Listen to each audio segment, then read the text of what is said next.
భాగవతము షష్ఠస్కందము ఏడ్చూరి సింగయ్య కవి రచన వృత్తాసుర వృత్తాంతము కథాభాగము.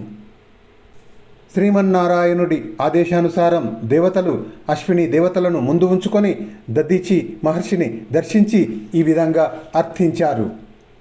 ఓ మహానుభావ, లోకములో యాచకులు ఉన్నారంటే వారు అర్థింపదగిన వస్తువునే అర్థిస్తారు కానీ అడుగరాని వస్తువును అడగరు.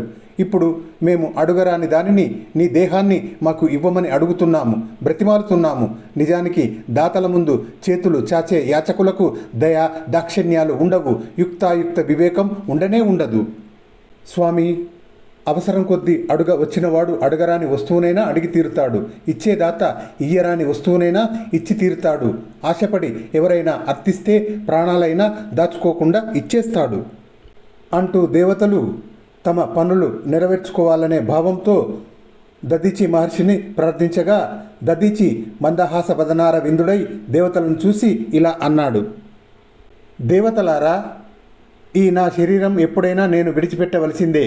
అటువంటప్పుడు మీ అంత వారికి ఈ దేహం అవసరమైతే దీనిని మీకు అర్పించడానికి నాకు అభ్యంతరం ఏముంటుంది?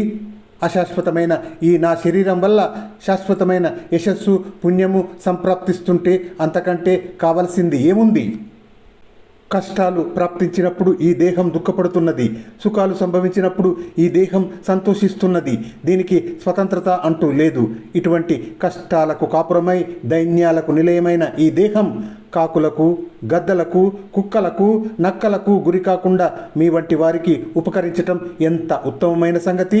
ఇంతకంటే మేలైన విషయం ఏముంటుంది అని పలుకుతూ దద్దీచి మహర్షి ఆత్మావలోకనం చేసుకున్నాడు.